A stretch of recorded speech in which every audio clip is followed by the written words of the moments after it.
नाम कुरुक्षेत्र के युद्ध में सैन्य निरीक्षण। इसका मतलब क्या है कि अर्जुन युद्ध करने के लिए तो बहुत उत्साह से जाता है कि मैं युद्ध करूंगा, लेकिन आगे जाके क्या होता है, उसके हृदय में बहुत दुख उत्पन्न हो जाता है। तो इसका नाम क्या है, इस अध्याय का एक और नाम है अर्जुन का विषाद योग, कि अर्जुन दुख व्यक्त करने लगता है।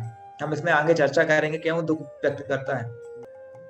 तो भगवत गीता का इतिहास क्या है, भगवत गीता कैसे आई, तो हम देखते हैं कि धृतराष्ट्र, ये कहानी कहाँ से चालू होती है, जब धृतराष्ट्र और पांडु ये दो भाई जो होते हैं, तो उस समय धृतराष्ट्र अंधे होने की वजह से, धृतराष्ट्र बड़े भाई होते हैं, लेकिन एक राजा यदि अंधा होगा तो वो प्रजा की देखरेख नहीं कर पाएगा, इसीलिए पांडु को राजा बनाया जाता है।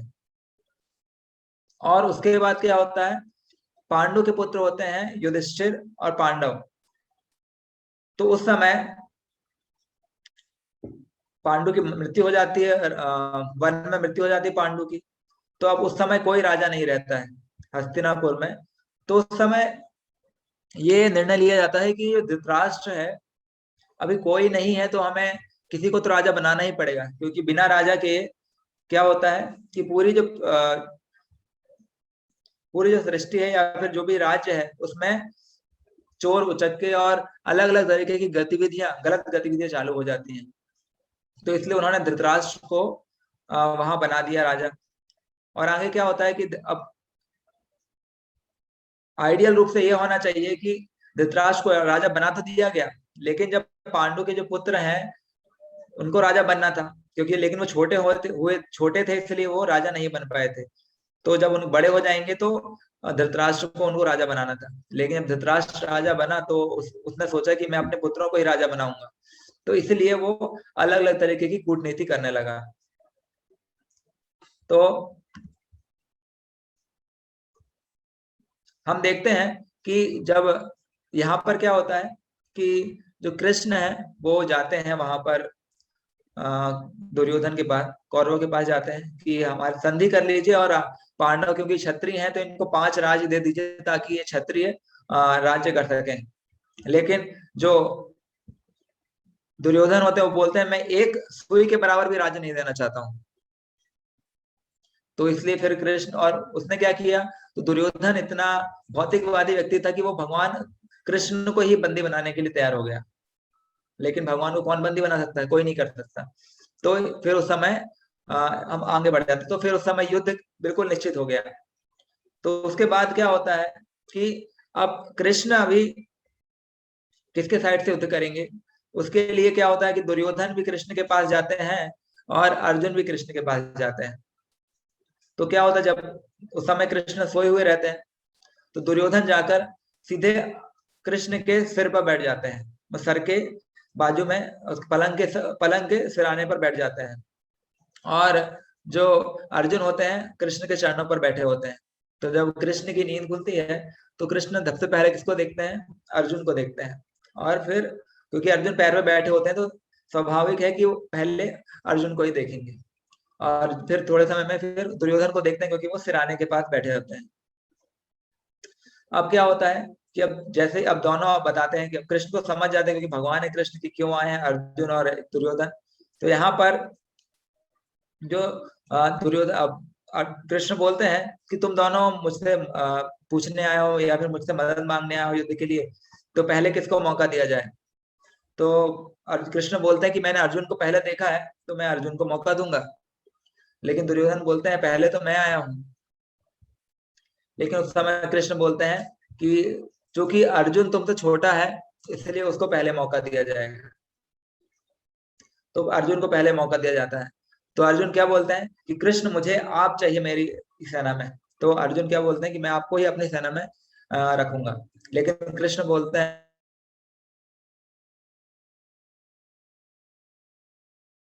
ये सुनता है दुर्योधन तो वो सोच लेता है कि मैं कृष्ण को तो अपने साथ लूंगा नहीं। तो उनके पास 2 ऑप्शन रहते हैं कि या फिर कृष्ण को लेना या फिर कृष्ण की जो नारायणी सेना है उसको लेना। तो जो अर्जुन होते हैं वो कृष्ण को स्वीकार करते हैं। तो फिर दुर्योधन बोलता है ठीक है, अब तो अर्जुन ने कृष्ण को ले ही लिया है तो मेरे लिए क्या बचा है, अब वही बचा है, नारायणी सेना बची तो मुझे तो लेना ही पड़ेगा। एक्चुअली दुर्योधन वास्तव में नारायणी सेना को ही लेना चाहता था, लेकिन वो वहां दिखावा कर रहा है कि मुझे, क्योंकि अर्जुन ने कृष्ण को ले लिया इसलिए मुझे नारायणी सेना लेनी पड़ रही है। तो ये भौतिकतावादी व्यक्तियों का स्वभाव होता है कि वो दिखाते कुछ और हैं और होते कुछ और हैं। वो कृष्ण के महत्व को भी नहीं समझते हैं और कृष्ण को अपने जीवन में नहीं लाना चाहते हैं। तो यहाँ पर फिर कृष्ण अर्जुन की तरफ हो जाते हैं। तो हम देखते हैं कि भगवत गीता में एक श्लोक आता है जिसमें बताते हैं कि कृष्ण जिसके तरफ होते हैं विजय भी उनकी तरफ होती है, उनकी विजय होती है। तो एक बार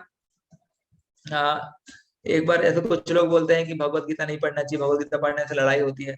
लेकिन भगवत गीता बताती है कि भगवत गीता पढ़ने से क्या होता है। उसमें एक श्लोक है भगवत गीता में, यत्र योगेश्वर कृष्ण यत्र पार्थ धनुर्धर तत्र श्री विजयो बुद्धिर इदम नीति मतिर मम। तो ऐसा बोलते हैं कि जहां पर कृष्ण है और जहां पर अर्जुन है वहां पर क्या क्या होगा, तत्र श्री विजयो बुद्धि, वहां पर क्या होगी, श्री होगी। श्री मतलब होगी, श्री मतलब होता है श्री मतलब होती है लक्ष्मी, मतलब कि धन होगा। विजय मतलब हम हर जगह विजय प्राप्त होगी। और वहां पर नीति होगी, वहां पर क्या होगी, हमेशा सही तरीके से राज्य चलेगा। तो ये चीजें महत्वपूर्ण है कि जहां पर कृष्ण है वहां अर्जुन है, वहां पर ये चीजें होती, वहां विजय होगी, वहां धन होगा। तो इसलिए ऐसा नहीं सोचना चाहिए कि भगवत गीता पढ़ने से युद्ध होता है। भगवत गीता पढ़ने से हमें ये चीजें प्राप्त होती है, धन, जय, और हम अपनी बुराइयों पर भी जय प्राप्त करते हैं। तो भगवत गीता को कैसे, भगवत गीता में हम देखते हैं भगवत गीता के तीन मतलब 18 अध्याय भगवत गीता में, पहले 6 अध्याय, फिर बीच के 6 अध्याय और अंतिम के 6 अध्याय। तो इसको एक मूल्यवान रत्न के डब्बे की तरह तुलना किया गया है कि जिसमें जैसे किसी एक जो ज्वेलरी का डब्बा होता है, उसमें क्या होता है कि उसमें ढक्कन होता है, उसमें नीचे वाला पार्ट होता है और बीच में क्या होता है, ज्वेलरी रखी होती है। उस तरीके से भगवत गीता में जो ऊपर वाला हिस्सा है तो पहले 6 अध्याय है, और नीचे वाला हिस्सा जो है आखिरी के 6 अध्याय वो उसके नीचे वाला हिस्सा है। और बीच में क्या है, सबसे महत्वपूर्ण चीज है बीच के 6 अध्याय 7 से 12, जिसमें भगवान भक्ति योग के बारे में बताते हैं। वो क्या है, रत्न है। तो भगवत गीता को इस तरीके से तुलना की गई है।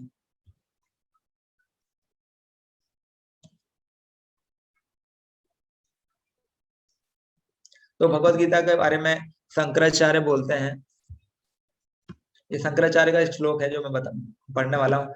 एकम शास्त्रम देवकी पुत्र गीतम, एको देवो देवकी पुत्र एव, एको मंत्रस्य नामानि यानि, कर्मापि एकम तस्य देवस्य सेवा। तो इस तरीके से शंकराचार्य बोलते हैं कि एक ही किताब, वो क्या है, भगवत गीता है, और एक ही मंत्र है, वो क्या, भगवान के नाम का जप करना। तो इसलिए तो ये शंकराचार्य खुद बोल रहे हैं, और शंकराचार्य बोलते हैं भज गोविंदम भज गोविंदम भज गोविंदम मूढ़ मते, कि कृष्ण का भजन करने के लिए बोल रहे हैं खुद शंकराचार्य। तो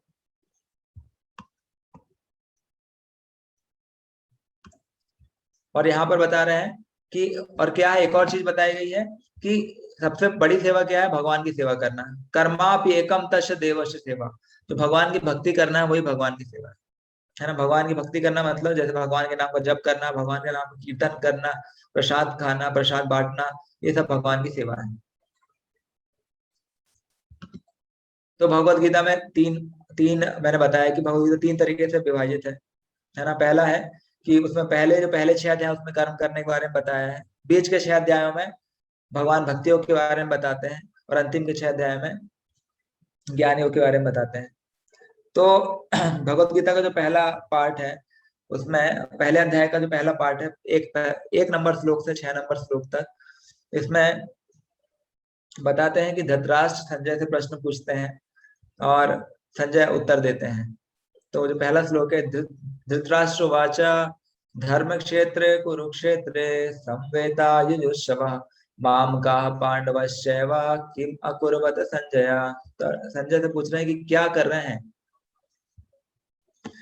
कि धर्म क्षेत्र कुरुक्षेत्र, तो ये बहुत महत्वपूर्ण शब्द है। कुरुक्षेत्र को धर्म क्षेत्र बोला गया है।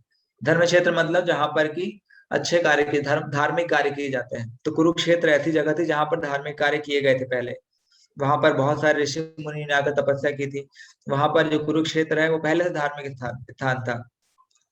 और जो संजय है वो धृतराष्ट्र को बता रहे हैं। धृतराष्ट्र अंधे हैं और वो अपने राज्य में बैठे हुए महल में, और संजय बता रहे हैं उनको। तो संजय क्या बता रहे हैं कि संजय क्यों बता पा रहे हैं, क्योंकि संजय के पास जो संजय जो थे वो व्यास देव के शिष्य थे, और व्यास देव ने संजय को स्पेशल पावर दी कि वो दिव्य दृष्टि दी थी, ताकि जिससे कि अपने हृदय में दर्शन कर सकते हैं किसी भी स्थान का। तो ये जो शक्ति थी सिर्फ भगवत गीता, और ये भगवत गीता का जो ज्ञान है धृतराष्ट्र को देने के लिए व्यास देव ने दी थी। तो ये यहाँ पर जो संजय बता रहे हैं, तो पहला जो श्लोक है धर्म क्षेत्र कुरुक्षेत्र, कि ये कुरुक्षेत्र एक धर्म क्षेत्र है। तो यहाँ पर धृतराष्ट्र जो प्रश्न पूछ रहा है इसका बहुत महत्व है।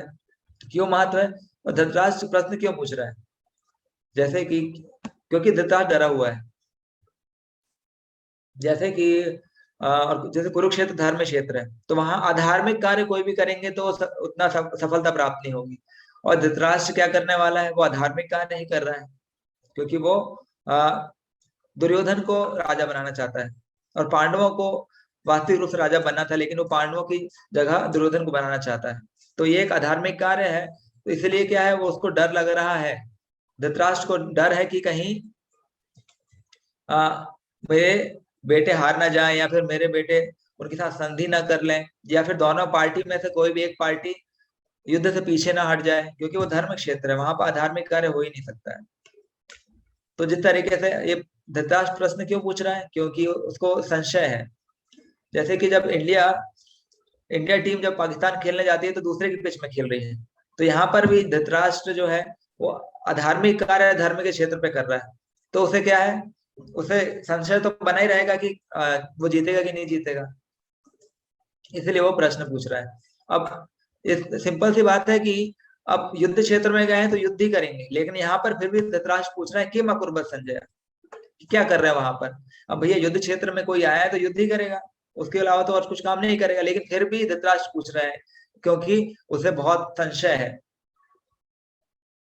और वो बहुत ज्यादा ही युद्ध के लिए बहुत ज्यादा उत्सुक है धृतराष्ट्र। वो चाहता है कि युद्ध हो ही हो। तो ये धृतराष्ट्र की इच्छा थी कि वो युद्ध हो, और धृतराष्ट्र की वजह से ही युद्ध हुआ था।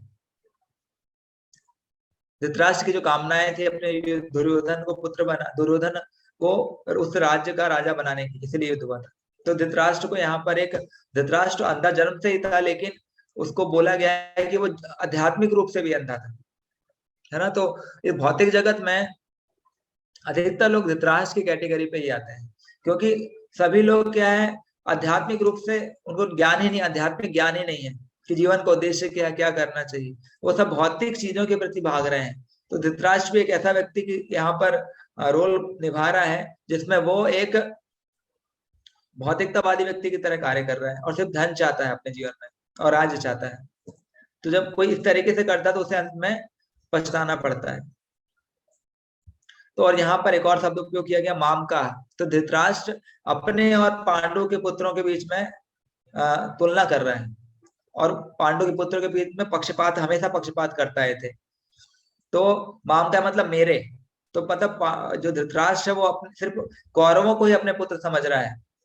वास्तव में एक राजा जो है, और वैसे पांडु तो उसके भाई ही थे, तो उसके पांडु के पुत्र भी धृतराष्ट्र के ही पुत्र कहना होंगे। और पांडव हमेशा धृतराष्ट्र को अपने पिता की तरह देखते थे, लेकिन धृतराष्ट्र कभी पांडवों को अपने पुत्र की तरह नहीं देखे, इसलिए उन्होंने यहाँ पर लिखा माम का पांडवश्य, मेरे और पांडु के पुत्रों ने क्या किया वहां पर। तो ये डिफरेंस कर रहा है, अंतर दिखा रहा है दोनों के बीच में धृतराष्ट्र। तो दूसरा क्या है, तो यहाँ पर हम देखते हैं कि जो दुर्योधन है बहुत कूटनीतिज्ञ है। और तो यहाँ एक शिक्षा मिलती है हमें यहाँ पर, ईश्वर की उपस्थिति व्यक्ति की राजनीतिक कूटनीति और भौतिक विशेषज्ञता से लाख गुना श्रेष्ठ है। तो यह दुर्योधन भले ही कितना बड़ा कूटनीतिज्ञ हो, बहुत तरीके से उसके पास 11 अक्षौणी सेना थी, और पांडवों के पास से 7 अक्षौणी सेना थी, और एक अक्षौणी सेना में बहुत सारे सैनिक होते हैं। और तो उसकी तुलना भी की जाए पांडव और कौरवों में, तो कौरव बहुत ज्यादा शक्तिशाली थे। उनके पास भीष्म, द्रोण और अलग अलग बहुत बड़े बड़े महारथी थे, और पांडव के पास भी थे लेकिन उनकी तुलना में कम थे।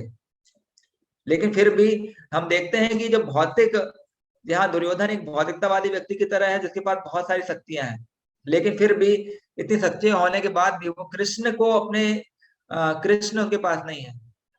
तो जो हम इसमें शिक्षा मिल रही है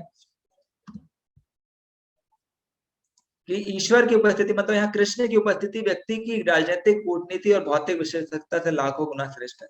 कि यदि किसी के जीवन में कृष्ण की उपस्थिति नहीं है, भगवान की उपस्थिति किसी के जीवन में नहीं है, तो भले वो कितना भी ज्ञानवान हो, कितना भी भौतिक भौतिक रूप से संपन्न हो, लेकिन वो एक गरीब की तरह ही है।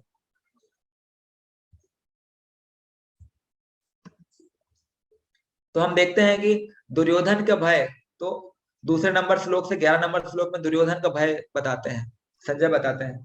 तो दुर्योधन को भय था, तो दुर्योधन को क्या क्या भय था, तो यहाँ बता रहे, पश्यताम पांडुपुत्रा नाम आचार्य महती चमुम व्यूढ़ाम द्रुपद पुत्रेण तव शिष्य।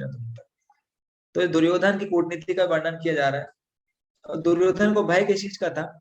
दुर्योधन को 2 लोगों का भय था, एक तो अर्जुन का और दूसरा भीम का। क्योंकि भीम ने प्रतिज्ञा की थी। भीम ने क्या प्रतिज्ञा की थी कि वो उसकी बहुत सारी प्रतिज्ञा थी, उसमें एक प्रतिज्ञा ये थी कि वो सारे के सारे कौरवों का वध करेंगे। तो हम देखते हैं कि पूरे कुरुक्षेत्र के उसमें सारे के सारे 100 कौरवों का वध दुर्योधन ही भीम ही करते हैं। तो इस कारण दुर्योधन डरा हुआ था।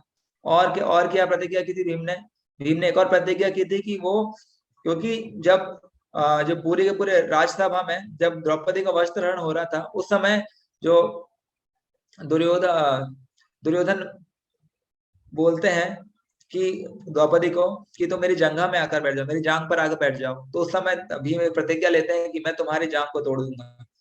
और क्या प्रतिज्ञा लेते हैं कि जैसे दुशासन ने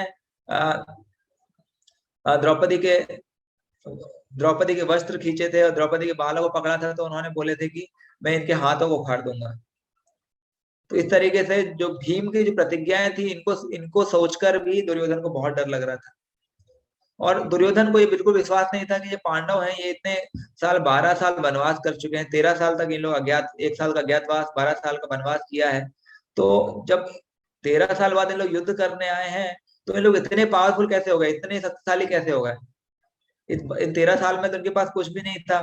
मैं तो इतनी शक्तियां इकट्ठा कर रहा था, लेकिन इन्होंने सिर्फ 13 साल में कुछ भी, इनके कांटेक्ट नहीं थे, कोई भी संपर्क नहीं था किसी से, लेकिन फिर भी इन्होंने इतनी सारी सेना कैसे इकट्ठी कर ली? इसी कारण भी दुर्योधन को भय हो रहा था। और यहाँ पर हम देखते हैं कि दुर्योधन की कूटनीति, अब जैसे एक राजा होता है, एक कूटनीतिक राजा तो कूटनीतिक होता ही है, लेकिन यहाँ पर जो दुर्योधन की कूटनीति ये है कि वो अलग अलग लोगों के पास जाकर अलग अलग बातें कर रहा है। तो यहाँ पर वो किसके पास जा रहे हैं? द्रोणाचार्य के पास जाते हैं और बोलते हैं कि पश्यताम पांडु पुत्राणाम आचार्य महती। तो बोलते हैं कि हे द्रोणाचार्य, आप देखिए यहाँ पर जो पांडु पुत्र आ गए हैं, और जो द्रुपद के पुत्र ने बहुत अच्छे से सेना को सजाया है। तो ऐसा क्यों बोल रहे हैं? क्योंकि द्रुपद जो है वो द्रोणाचार्य के साथ अच्छे संबंध नहीं है। तो जब किसी दुश्मन के बारे में बोलते हैं किसी के सामने, तो उसको गुस्सा आ जाता है कि हाँ, मुझे तो इसको खत्म करना है। तो द्रुपद जो था, द्रुपद का पुत्र धृष्टद्युम्न, तो वो युद्ध करने आया था, और द्रुपद के साथ रिलेशन अच्छा नहीं था द्रोणाचार्य का। तो क्या हुआ, वो उनको भड़काने की कोशिश कर रहे हैं ताकि ये युद्ध अच्छे से करें। और एक और चीज बताते हैं कि जो द्रोणाचार्य थे, वो उनको पता था कि धृष्टद्युम्न है वो द्रुपद के पुत्र हैं, लेकिन फिर भी उन्होंने, द्रोणाचार्य ने द्रुपद के जो पुत्र हैं धृष्टकेतु, धृष्टद्युम्न, उनको शिक्षाएं प्रदान की, कैसे युद्ध करना, कैसे सेना को सजाना है। तो ये उन्होंने ही उनको प्रदान किया था। तो हम देख सकते हैं कि जो द्रोणाचार्य है, एक, जैसे जो पहले समय में लोग क्या था कि लोग इक्वल वेतन से देखते थे, या ऐसा नहीं देख रहे यहाँ पर कि वो द्रुपद का पुत्र है, धृष्टद्युम्न है, तो वो उसको मैं शिक्षा नहीं दूंगा, बिल्कुल नहीं, क्योंकि वो उसका पुत्र है, वो मेरा दुश्मन है, तो मैं उसको शिक्षा नहीं देता हूँ, ऐसा नहीं है। तो पहले लोग ज्यादा एडवांस होते थे, उनको पता था कि ये मेरा वध भी कर सकता है, लेकिन फिर भी वो उनको शिक्षा प्रदान करते हैं। तो ये पहले के लोगों का एक बड़ी विचारधारा हम देखने को मिलती है हमें।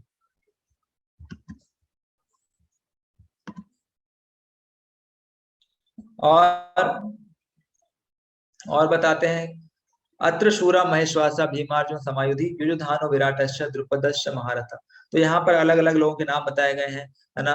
भीम, अर्जुन, युयुधान, विराट, द्रुपद, इस तरीके से अलग अलग। और यहाँ पर श्रील प्रभुपाद जी बताते हैं कि जो ये योद्धाओं के नाम यहाँ पर बताए गए हैं, तो योद्धाओं के नाम पढ़ने से भी बहुत सुकृति प्राप्त होती है, आध्यात्मिक लाभ मिलता है। तो यहाँ पर धृष्ट केतु, चेकितान, काशीराज, वीर्यवान, पुरुचित, कुंती भोज, सैव्य, नरपुंगव। तो धृष्ट केतु शिशुपाल के पुत्र थे। शिशुपाल कृष्ण के दुश्मन थे, लेकिन फिर भी धृष्ट केतु कृष्ण के अर्जुन के साथ युद्ध करते हैं। और चेकितान विष्णुवंत के एक यादव थे। काशीराज काशी के राजा, पांडवों की तरफ से लड़ रहे थे। और जो सैव्य नाम के राजा थे, वो युधिष्ठिर के ससुर थे, क्योंकि उनकी पुत्री का विवाह युधिष्ठिर से हुआ था, तो उन्होंने भी युद्ध किया। तो इस तरीके से यहाँ पर अस्माकम तो विशिष्टा ये तानी बोध द्विजोत्तमा नायका मम सैन्य संज्ञार्थम तान ब्रवीमि थे। तो अब यहाँ पर जो दुर्योधन है, वो द्रोणाचार्य से एक और शब्द बोले कि हे ब्राह्मण श्रेष्ठ, आपकी सूचना के लिए मैं आपको बता दूं कि मैं अपनी सेना के उन नायकों के विषय में बताना चाहूंगा जो मेरी सेना को संचालित करने में विशेष रूप से निपुण है। तो इससे पहले जो दुर्योधन है, वो दूसरे की सेना के बारे में बात कर रहे थे कि उन्होंने इतनी बड़ी सेना इकट्ठी कर ली है, उन्होंने उनके पास ये है, इतनी सारी शक्ति है, उन्होंने उनके पास धृष्टद्युम्न है जिन्होंने सेना को इतने अच्छे सजाया है। लेकिन अभी ऐसा हो सकता है कि जो लोग हैं वो डिमोटिवेट हो जाए, उनका उत्साह खत्म हो जाए, क्योंकि जो दुर्योधन है वो उनके बारे में बात कर रहा है, दूसरों के बारे में बात कर रहा है। तो इसलिए क्या दुर्योधन अब बोल रहा है कि नहीं, हमारे पास भी बहुत ताकत है, हम भी बहुत शक्तिशाली हैं। तो वो बोलते हैं कि हमारे पास भी बहुत शक्तिशाली राजा है जो कि युद्ध करने के लिए तैयार है। तो एक कुशल राजा की क्वालिटी है यहाँ पर कि दुर्योधन यहाँ पर व्यक्त कर रहे हैं। और यहाँ एक और आया है, भवान भीष्मश्च कर्णश्च कृपश्च समितिंजय अश्वत्थामा विकर्णश्च सौम दत्तिश्च तथैवच। और इस तरीके से बता रहे हैं, अपने अपनी सेना के बारे में बता रहा है दुर्योधन। और अन्य अन्य च बहवः सूरा मदर्थे त्यक्त जीविता। तो यहाँ पर एक शब्द आया है, मदर्थे त्यक्त जीविता। तो यहाँ पर इसको श्रील प्रभुपाद जी बताते हैं कि आचार्य आचार्य लोग बताते हैं कि जो दुर्योधन के जो जीवा में सरस्वती बैठ गई थी, और उन्होंने इस तरीके से बुलवाया कि अन्य च बहवसूरा, कि बहुत सारे अलग अलग योद्धा हैं, मदद है तख्त दिविचा, जो मेरे मद मतलब मेरा, अर्थ मतलब मेरे लिए, मेरे मेरे स्वार्थ के लिए, त्यक्त मतलब त्यागना, जीविता मतलब जीवन, तो अपना जीवन त्यागने को तैयार है, इसके लिए मेरे सुख के लिए, मेरे लिए युद्ध करते हुए। तो यहाँ पर पहले से दुर्योधन खुद अपने मुंह से बोल रहा है कि सबके सब मरने वाले हैं। तो इस तरीके से दुर्योधन बता रहे हैं। फिर दुर्योधन किसके पास जाते हैं, दुर्योधन और क्या बोलते हैं कि अस्माकम अपर्याप्तम तदस्माकम बलम भीष्मा विरक्षितम। और सबको बताते हैं कि तो द्रोणाचार्य के पास जाके और क्या बोलते हैं कि अपर्याप्तम। तो ये अपर्याप्त शब्द जो है, इसके दो मीनिंग है। एक होता है अपर्याप्त, मतलब क्या होता है कि इनसफिशियंट, कि सफिशियंट अमाउंट में, तो पर्याप्त मात्रा में नहीं है। और एक होता है अपर्याप्त, मतलब होता है अनलिमिटेड, कि बहुत ज्यादा ही मात्रा में, इसलिए अपर्याप्त, पर्याप्त से भी ज्यादा है, इसलिए उसको अपर्याप्त बोल रहा है। तो दुर्योधन दो मीनिंग वाले अक्षर यहाँ पर शब्द बोल रहे हैं। इससे क्या फायदा होगा, दो मीनिंग वाले बोलेंगे तो उससे क्या होगा कि एक तो एक अपर्याप्त की, हमारी जो सेना है वो उसकी ताकत बहुत ज्यादा है, अपर्याप्त है। किसके लिए बोल रहे हैं, ये द्रोणाचार्य के लिए बोल रहे हैं कि हमारे सेना के पास बहुत सारी ताकत, अपर्याप्त ताकत है। और द्रोण द्रोण के लिए क्या, और कृष्णदेव के लिए क्या बोल रहे हैं, अपर्याप्तम, कि हमारी सेना की ताकत कम है, आपकी ताकत होगी तभी जाके हम जीत सकते हैं। तो इस तरीके से दोनों को ही एक ही शब्द यूज करके दोनों को ही उत्साह प्रदान कर रहा है। तो दुर्योधन इस तरीके से कुशल कूटनीतिक की तरह व्यवहार कर रहे हैं। तो एक और शिक्षा है भगवत गीता की कि जहां कृष्ण है वहीं पर विजय निश्चित रूप से रहती है। भगवत गीता में बताते हैं, जैसे मैंने पहले बताया, यत्र योगेश्वर है कृष्ण यत्र पार्थ धनुर्धर तत्र श्री विजय होती, कि जहां कृष्ण है जहां अर्जुन है वहीं पर विजय होगी। उसके बाद श्लोक संख्या 12 से लेकर 19 तक सभी लोग, अब जैसे कि अब दुर्योधन युद्ध करने गया है, सबको बातचीत चलने लगी है, और यहाँ पर दुर्योधन द्रोणाचार्य के पास आते हैं, उनको बताते हैं कि आपको युद्ध करना है, अपर्याप्त है, अपर्याप्त शब्द का उपयोग करता है, और एक कूटनीतिक की तरह बातचीत करता है ताकि किसी को भी डिमोटिवेशन फील ना हो, सभी लोग उत्साह से युद्ध करें। तो यहाँ पर अब क्या हो रहा है कि अब युद्ध शुरू होने वाला है। तो वहां पर कृष्ण, अर्जुन और सभी अलग अलग जो योद्धा है वो अपना अपना शंख बजाना चालू करते हैं, शंखों का नाद होता है। तो यहाँ पर जो भीष्म है, और जैसे भीष्म के पास जाके बोलते हैं अपर्याप्त शब्द की हमारी सेना के पास ताकत कम है, आपको बहुत युद्ध करना पड़ेगा, तो दुर्योधन को उत्साह देने के लिए भीष्म देव युद्ध शंख बजा देते हैं। तो उनका जैसे शंख बजता है, दुर्योधन को उत्साह मिलता है कि हाँ कितना, क्योंकि शंख की जो ध्वनि होती है उससे भी हृदय में कंपन उत्पन्न होता है। तो फिर जब भीष्म देव ने शंख बजाया तो दुर्योधन को लगा हाँ भीष्म देव मेरी तरफ से युद्ध करेंगे। फिर ततः श्वेतर्हैर्युक्ते महति सैंतने तो माधव पांडव शैव दिव्यो शंखो प्रदंतु। तो इसमें बताते हैं कि जो अर्जुन के पास कैसा, अर्जुन के पास रथ था, उसमें सफेद घोड़े लगे हुए थे, उसके जो अर्जुन की रथ पर हनुमान जी का जो पताका थी, हनुमान जी की पताका थी, क्योंकि हनुमान जी ने राम भगवान के युद्ध में उनकी सहायता की थी, और यहाँ पर अर्जुन कृष्ण के लिए युद्ध कर रहे हैं। तो यहाँ पर इसलिए जो भगवान जो हनुमान है वो यहाँ पर अर्जुन को उत्साह देने के लिए है और अर्जुन की रक्षा करने के लिए वहां पर।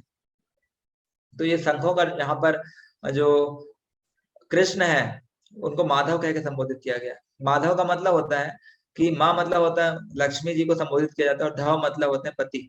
तो जो लक्ष्मी जी के पति हैं वहां पर क्या होगा, जहाँ लक्ष्मी जी होंगी वहां पर हमेशा सौभाग्य रहेगा। तो यहाँ पर माधव शब्द का उपयोग किया गया है। इसका मतलब क्या है कि पांडवों के साइड, पांडवों का जो भाग्य है वो इसलिए खुला हुआ है क्योंकि पांडवों की तरफ कृष्ण है। कृष्ण है मतलब लक्ष्मी है, लक्ष्मी है मतलब कि भाग्य है उनके पास। तो सभी अपना शंख बजाते हैं। तो यहाँ पर कृष्ण भी अपना शंख बजाते हैं। कृष्ण के शंख का नाम पांचजन्य ऋषिकेशो देवदत्त धनंजय। तो इस तरीके से कृष्ण के शंख का नाम पांचजन्य, अर्जुन के शंख का नाम देवदत्त, युधिष्ठिर के शंख का नाम अनंत विजय, भीष्म का पौंड्रव, नकुल का सुघोष, और सहदेव का मणि पुष्पक। तो ये अलग अलग शंख सभी बजाते हैं। तो जैसे ही शंखों का ध्वनि होती है, तो जैसे हम देखते हैं कि यदि हमारे आसपास भी एकदम से अचानक शंख की ध्वनि होगी तो हमारे हृदय में भी डर उत्पन्न हो जाता है। तो यहाँ पर जैसे पांडवों ने अपना शंख बजाया और कृष्ण सबने साथ में शंख बजाया, तो जो दुर्योधन के जो पक्ष में जितने भी लोग युद्ध कर रहे थे सभी के हृदय में डर उत्पन्न होने लगा, क्योंकि शंखों की ध्वनि भी एक उत्साह का सूचक है कि दूसरी सेना में कितना ज्यादा उत्साह है। तो उससे भी दुर्योधन के हृदय में डर होने लगा। तो ये जो शंख है, पांच जन नाम का शंख बजाया कृष्ण ने, अर्जुन ने देवदत्त नाम का। तो इस तरीके से हृदयानी विदाय रथ, कि इससे सारे अपोजिट पार्टी के लोगों के हृदय में कंपन उत्पन्न होने लगा। तो यहाँ पर पांडवों की विजय के संकेत बताए गए हैं, जो कि बता रहे हैं कि पहला संकेत क्या था कि जो अर्जुन का जो रथ था वो इंद्रदेव ने उनको प्रदान किया था, अग्निदेव ने प्रदान किया था। और अर्जुन, उनके जो घोड़े थे, उनके उनके पास सफेद रंग के घोड़े थे, और उनकी जो पताका थी जिसपे कि हनुमान जी बैठे हुए थे। तो यहाँ पर धतराष्ट्रान कपिध्वज, तो इस तरीके से वो भी एक विजय का सूचक थे। और एक और सूचक क्या है विजय का, कि माधव कृष्ण उनके पक्ष में थे, ये भी एक विजय का सूचक है। और एक और सबसे बड़ी बात है कि जो दुर्योधन और जो क्षेत्र था वो कुरुक्षेत्र था, जो कि धर्म क्षेत्र है, तो वहां पर अधार्मिक कार्य सफल नहीं हो सकते। ये भी एक उनकी विजय का सूचक है। तो हम देखते हैं कि अर्जुन इतने महान भक्त होने के साथ, इतने महान पराक्रमी योद्धा होने के साथ साथ भी युद्ध करने में उनको दिक्कत होने लगती है। तो मतलब इतने महान, इतने ताकतवर होने के बाद भी वो अपने आप को उतने समर्थ नहीं समझ पाते हैं। क्यों नहीं समझ पाते हैं? क्योंकि एक तो भगवान के भक्त हैं और भगवान पे हमेशा निर्भर रहते हैं। भक्त अपनी शक्ति पे उतना, अपनी शक्ति का उपयोग करते हैं, लेकिन फिर भी भगवान के ऊपर निर्भर रहते हैं। तो ये एक आध्यात्मिक व्यक्ति का गुण होता है कि वो हमेशा भगवान के ऊपर निर्भर रहते हैं, है ना। कि यदि हम कुछ भी जीवन में कुछ भी कर रहे हैं, हमारे जीवन में कुछ भी हो रहा है, तो हम भगवान पे निर्भर रहना चाहिए, है ना। हमारे पास हो सकता है बहुत धन हो, संपत्ति हो, बहुत बुद्धि हो, लेकिन फिर भी यदि भगवान हमें उस चीज को सैंक्शन नहीं करते, भगवान का यदि अनुमति नहीं है, तो मतलब वो किसी काम की नहीं है फिर। क्योंकि भगवान चाहे तो 1 मिनट में सब कुछ छीन सकते हैं और चाहे तो कितना भी दे सकते हैं। तो ऐसा बोलते हैं कि भगवान जब देंगे तो हम उतना इकट्ठा भी नहीं कर पाएंगे, क्योंकि भगवान के अनलिमिटेड हाथ हैं। जब उतने हाथों से देंगे तो हमारे 2 हाथों से हम इकट्ठा भी नहीं कर पाएंगे। और जब भगवान जब लेना चाहेंगे तो भगवान के अनलिमिटेड हाथ हैं, तो वो उतने हाथों से लेंगे और हम लोग बचा के भी रख नहीं पाएंगे। तो इसलिए यहाँ पर अर्जुन को देखते इतना पराक्रम युद्ध होने के बाद, कि जिसने कि एक तीर से एक पंछी की आंख को निशाना बना लिया, एक मछली की आंख को भी निशाना बना दिया। इतने महान योद्धा थे, फिर भी उन्हें घमंड नहीं था अपनी युद्ध कला का। तो इस तरीके से एक भक्त का यही यही स्वभाव होता है कि उसे घमंड नहीं होता है। तो यहाँ पर अर्जुन का विषाद होने लगेगा, अर्जुन को दुख होने लगेगा कि मैं युद्ध क्यों कर रहा हूँ। तो यहाँ पर अर्जुन अब क्या बोलते हैं, अब शंख तो बजा दिया, उसके बाद अर्जुन बोलते हैं कृष्ण को कि कृष्ण कृपया करके ये इसको बीच में लेकर आओ, जो रथ है इसको थोड़ा बीच में लेकर आओ, ताकि मैं सारे के सारे लोगों को देख सकूं कि कौन युद्ध करने के लिए यहाँ पर आया है और कौन कौन युद्ध करना चाहता है, तो किसकी इच्छा है युद्ध करने की, तो सबको देखना चाहते हैं। तो अर्जुन तुरंत सब कृष्ण को बोलते हैं कि कृष्ण आप आ जाइए। तो यहाँ पर जो अर्जुन कृष्ण को अच्युत कह के संबोधित करते हैं। तो ये बहुत महत्वपूर्ण शब्द है अच्युत। अच्युत का मतलब होता है, दो दो अर्थ है। अच्युत का मतलब होता है जो गिरते नहीं है, मतलब जो अपनी स्थिति से नहीं गिरते हैं। कृष्ण भगवान है और एक सारथी की भूमिका निभा रहे हैं। तो सारथी एक बहुत ही नीचे लेवल का व्यक्ति होता है, और युद्ध करते हुए जो अर्जुन है वो ऊपर ऊपर की स्थिति में है और कृष्ण नीचे की स्थिति में है। लेकिन फिर भी कृष्ण उस स्थिति से, मतलब अपने भगवान की स्थिति से नीचे नहीं गिरते हैं। मतलब हमको युद्ध क्षेत्र में जब सारथी बने हुए हैं तो भी वो पार्थ सारथी कहला रहे हैं और उसके उनके रूप में पूजा जाते हैं। तो भगवान को चाहे वे कोई भी काम करें, उनको उसके लिए पूजा जाएगा। लेकिन भौतिक जगत में कोई व्यक्ति यदि कोई नीचा गलत काम करता है या फिर कुछ गलत नीचे नीचे लेवल का काम करता है, तो उससे उतना उसकी वैल्यू नहीं रहती। लेकिन यहाँ कृष्ण है, वो कितना भी छोटा काम करें लेकिन वो अच्युत रहेंगे, वो कभी गिरेंगे नहीं, इनकी पोजीशन कभी नीचे नहीं होगी, हमेशा ऊपर ही रहेगी। इसलिए अच्युत कहकर संबोधित किया गया।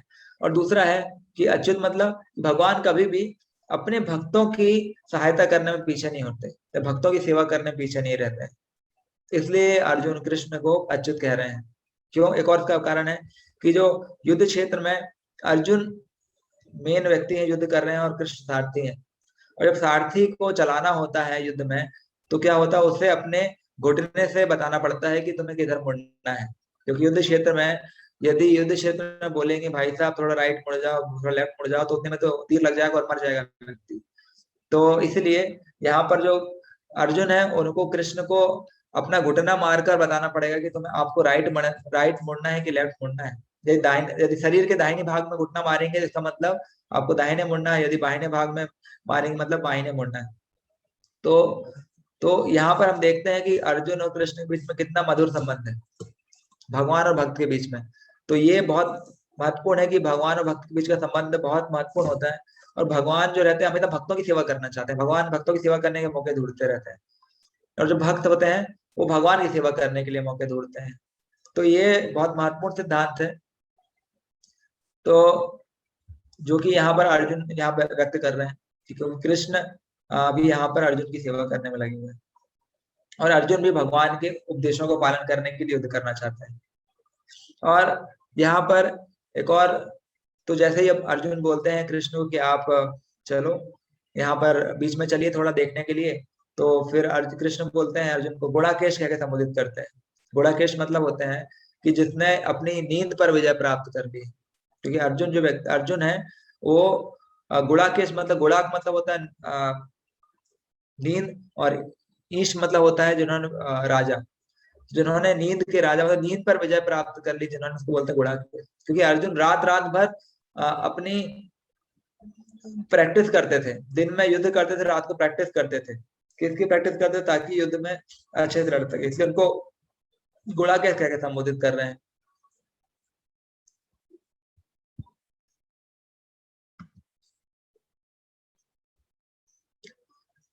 और तो यहाँ पर हम पढ़ते हैं इसको, भगवान और उनके सेवक के बीच का संबंध बहुत मधुर है और दिव्य है। सेवक हमेशा भगवान को सेवा प्रदान करने के लिए तत्पर रहता है, और इसी तरह भगवान हमेशा अपने भक्त को कुछ सेवा प्रदान करने का अवसर खोजते रहते हैं। तो ये दोनों भक्त और भगवान के बीच का पारस्परिक संबंध रहता है। तो यहाँ पर हम देखते हैं कि एक कहानी आती है बिल्वा मंगल ठाकुर की, जो कि एक अंधे व्यक्ति थे, और वृंदावन में वो भाई भगवान का भजन करते रहते थे। तो क्या होता था, वो तो एक जगह पर बैठ के अंधे थे, कहीं जाते नहीं थे, तो एक ही पेड़ के नीचे अपना भजन करते रहते थे। तो एक दिन कृष्ण आते हैं, क्योंकि कृष्ण आके डेली उनको कुछ ना कुछ खाने के लिए देकर जाते हैं। कृष्ण आकर बोलते हैं बाबा ये कुछ खाने के लिए ले लो, क्योंकि और तो बिल्वा मंगल ठाकुर बोलते हैं ठीक है दे दो, तो वो ले लेते हैं। तो वहां पर फिर बिल्वा मंगल ठाकुर को पता चलता है कि ये तो भगवान ही है, कृष्ण ही है, जो कि यहाँ मुझे आकर दे रहे हैं। तो देखते हैं कि भगवान भक्तों की सेवा करने में बहुत आनंद लेते हैं। तो भगवान और भक्तों का संबंध एक बहुत ही आध्यात्मिक संबंध है, जो कि एक साधारण व्यक्ति का संबंध नहीं होता है, एक बहुत ही उच्च स्तर का संबंध है। तो अब यहाँ पर जैसे ही बीच में ले जाते हैं, और जैसे ही अर्जुन देखते हैं सबको कि हाँ मेरे चाचा, मेरे भाई, मेरे मेरे दादाजी, मेरे शिक्षक हैं, मेरे भाई हैं, सब लोग सामने खड़े हैं, युद्ध करने के लिए तैयार हैं। तो जैसे ही अर्जुन ये देखते हैं, उनके हृदय में उनके उनका क्योंकि वो बहुत एक भक्त होते हैं, तो भक्त का हृदय बहुत ही कोमल होता है। तो अर्जुन के हृदय भी कोमल है। तो वो जैसे ही देखते हैं कि इन सब पे युद्ध करने आए हैं, युद्ध करूंगा तो इनका वध करना पड़ेगा मुझे, तो अर्जुन तुरंत भाव विभोर हो जाते हैं, और उनको उनके हृदय पिघलने लगता है।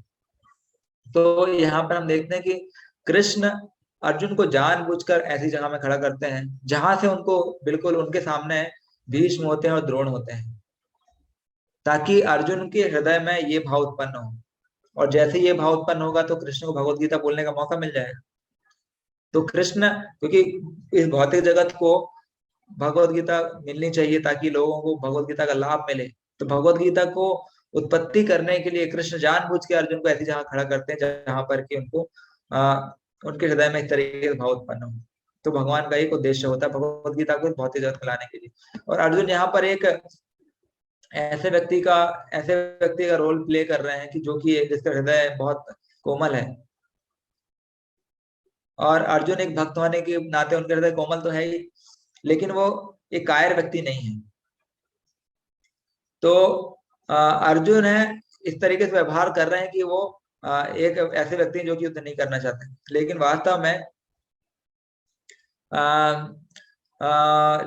में देखा जाए तो अर्जुन क्या है, यहाँ पर हमारा रोल प्ले कर रहे हैं। भौतिकतावादी व्यक्ति के लिए उन्होंने इस तरीके से किया है, अर्जुन ने एक ऐसा रोल प्ले किया। क्योंकि अर्जुन तो भगवान के भक्त, उनको सब कुछ ज्ञान है, लेकिन फिर भी वो ताकि भौतिक जगत के लोगों को ये मिल जाए, ताकि सभी लोग भगवान के भक्त बन सके, भगवत गीता ज्ञान मिले, इसलिए उन्होंने इस तरीके से रोल प्ले किया है। तो अर्जुन युद्ध करने ना करने के लिए बहुत सारे कारण देते हैं। तो यहाँ पर हम देखते हैं युद्ध नहीं करना चाहते अर्जुन, तो बहुत सारे अलग अलग कारण देते हैं, और भगवान उन सबका प्रतिकार भी करते हैं। कि अर्जुन बोलते हैं कि मैं युद्ध नहीं करना चाहता हूँ, तो अलग अलग कारण देते हैं। तो पहला कारण देते हैं कि मेरे अंदर दया का भाव उत्पन्न हो रहा है, क्योंकि ये सब मेरे मित्र और संबंधी हैं, तब इनको यदि मार दूंगा तो मतलब एक तरीके से जीवों की हत्या का मुझे पाप लगेगा। तो इस तरीके से वो दया कर रहे हैं, किसी की हत्या करना तो अच्छा नहीं है, तो इसलिए दया दया का भाव है, अर्जुन के हृदय में दया का भाव उत्पन्न हो रहा है। तो हम देखेंगे अगले अध्याय में, जब कल चर्चा करेंगे कि किस तरीके से अर्जुन के हृदय में इस तरीके दया का भाव उत्पन्न हो रहा है अपने संबंधियों के प्रति। तो अर्जुन कृष्ण उनको उत्तर देंगे, शास्त्रों से उदाहरण देंगे कि कैसे क्यों तुम्हारा युद्ध करना सही है। और फिर और क्या बताते हैं कि विजयी होने पर भी आनंद की प्राप्ति नहीं होगी। अब अर्जुन का एक स्वार्थ उत्पन्न हो गया कि यदि मैं युद्ध करूंगा और युद्ध में जीत गया तो क्या होगा कि युद्ध में जीत गया मतलब क्या होगा कि सारे के सारे कौरव मर गए, और सारे के सारे कौरव मर गए मतलब फिर मैं अपनी विजय किसको दिखाऊंगा? क्योंकि मेरी विजय जो है वो किसी को दिखाने के लिए, क्योंकि इस भौतिक जगत में लोग क्या किसी लिए काम करते हैं, दूसरों को दिखाने के लिए तो करते हैं, लेकिन दिखाने वाले रिलेटिव ही नहीं रहेंगे तो मैं किसको दिखाऊंगा? तो इस तरीके से अर्जुन आनंद प्राप्त नहीं मिलेगा, भविष्य में देखना है कि मुझे कोई आनंद की प्राप्ति नहीं होगी, इसलिए अर्जुन बोल रहे हैं कि मैं युद्ध नहीं करना चाहता हूँ। और क्या एक और है, पाप कर्म का भर, पाप कर्म के बुरे फल का। क्योंकि हम देखते हैं कि यदि अर्जुन उनको वध कर देता है, मान लो कि अर्जुन जब किसी का वध करेगा तो उसका मतलब क्या है, उसे उसे जीव हत्या का पाप लगेगा, और जीव हत्या का पाप लगेगा तो उसका मतलब क्या, उसे फिर भविष्य में नरक में जाना पड़ेगा। तो इसलिए अर्जुन क्या करते हैं, अर्जुन मना कर रहे हैं, इसलिए मैं युद्ध नहीं करना चाहता हूँ, अर्जुन ऐसा बोल रहे हैं। लेकिन कृष्ण उनको बताते हैं, तो इसमें छह तरीके के लोग होते हैं जिनका वध करने पर कोई पाप नहीं लगता। मनु संहिता के अनुसार 6 तरीके के आतताई होते हैं जिनको युद्ध करने से कोई पाप नहीं लगता, जिनको मारने से पाप नहीं लगता है। तो इसमें बताते हैं विष देने वाला, जिसने विष दिया हो। तो हम देखते हैं कि पांडवों को जो भीम को दुर्योधन ने विष दिया था, तो यदि ऐसे व्यक्ति को यदि किसी को कोई हमें विष देता है तो उसका वध करने में कोई वो नहीं है, मनु संहिता बताती है। फिर क्या, जो घर में आग लगाने वाला, तो हम देख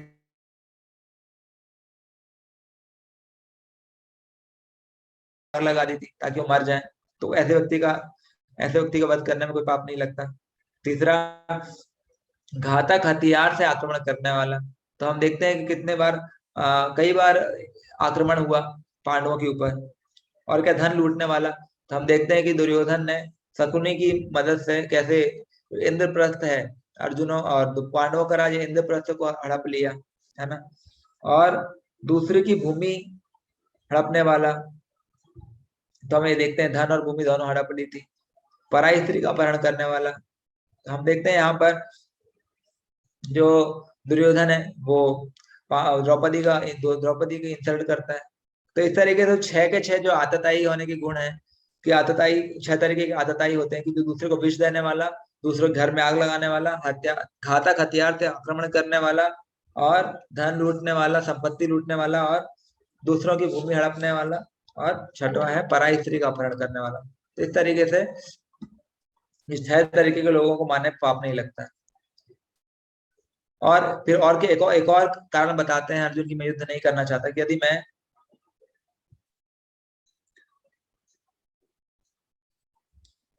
ये मनुस्मृति में ये 8.350 में है,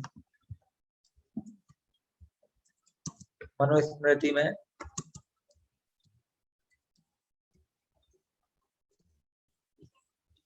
सर्च कर सकते हैं।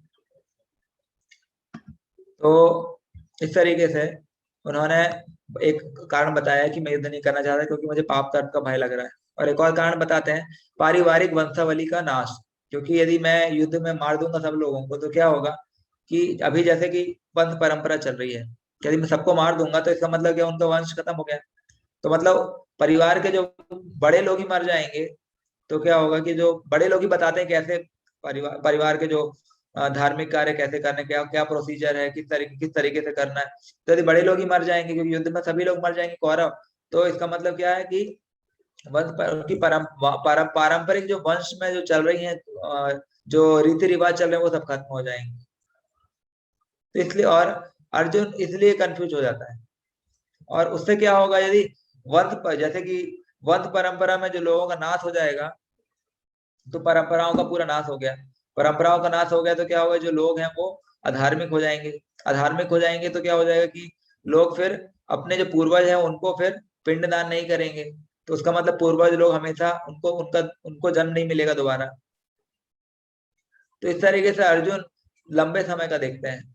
और एक और चीज अर्जुन बताते हैं कि यदि मैं इनका वध कर दूंगा तो जो स्त्रियां हैं वो दूषित हो जाएंगी,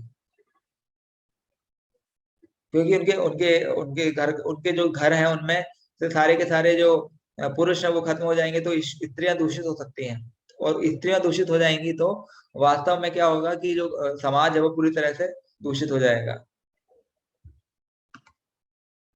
तो इसलिए अर्जुन अलग अलग चीजें बताता है कृष्ण को, कि अर्जुन बोल रहा है कृष्ण की मेरा शरीर कांप रहा है, मेरे अंग कांप रहे हैं, और अर्जुन बोल रहा है कि मेरा गांडीव हाथ से फिसलने लगा है। तो हम देखते हैं कि अर्जुन जब किसी को कुछ डर लग जाता है तो क्या होता है, उसका शरीर में अलग अलग तरीके से प्रतिक्रियाएं दिखती हैं। तो अर्जुन के शरीर में भी दिख रही है, अर्जुन को डर लगने लगा है।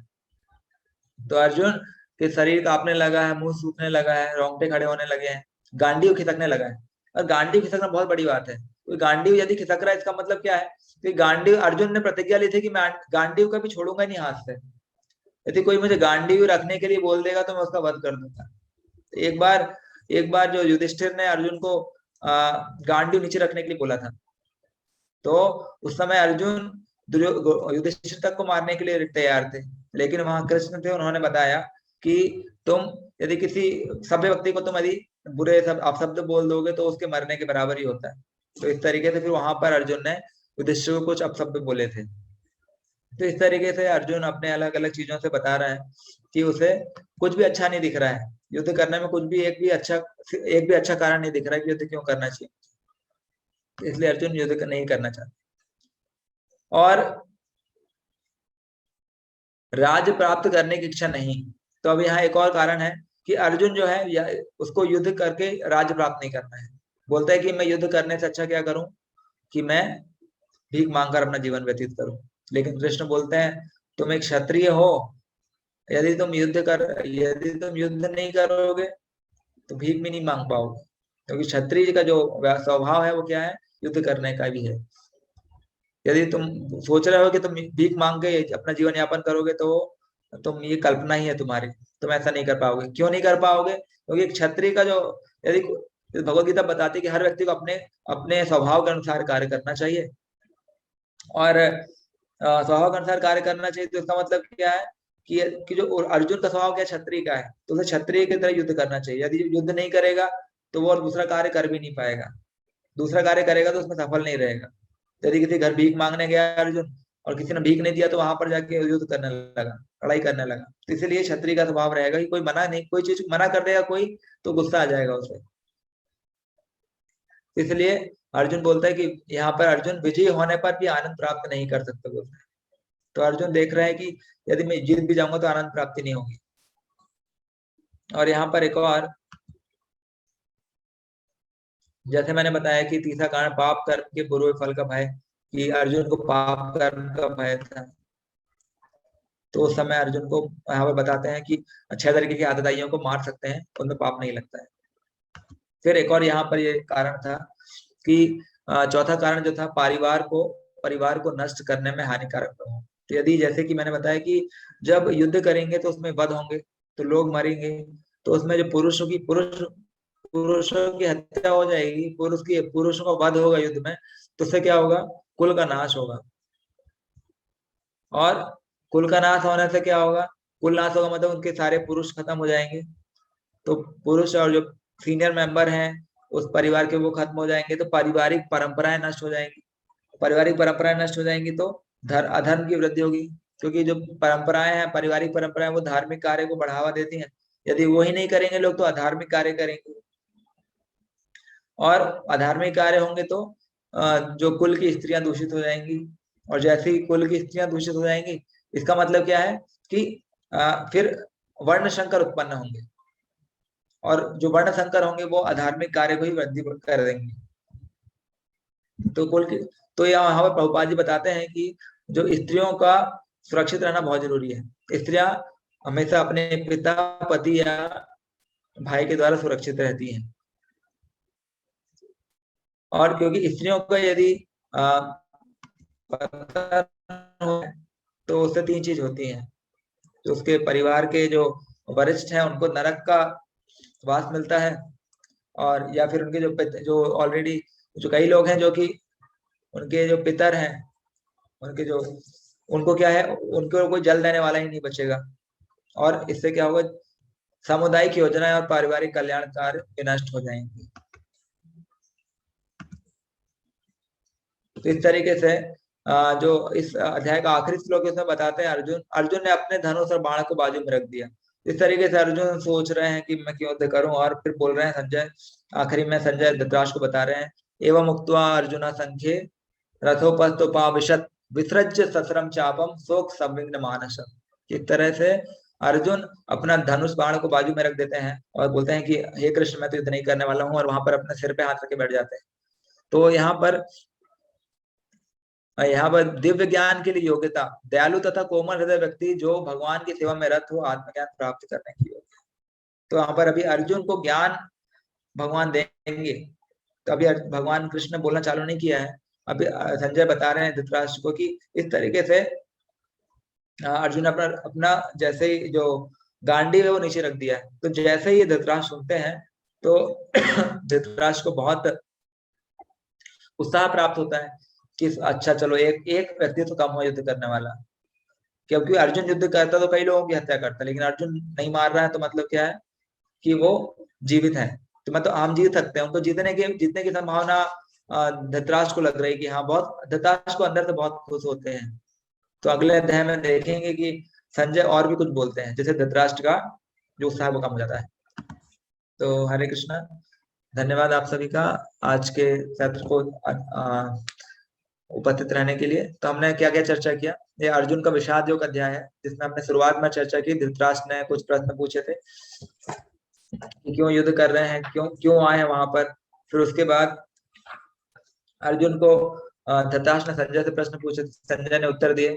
उसके बाद फिर शंखनाद हुआ कि पांडवों और कौरवों ने अपने अपने शंख बजाए, और पांडवों के शंखों की आवाज सुनकर जो कौरव है उनके हृदय में डर उत्पन्न हो गया।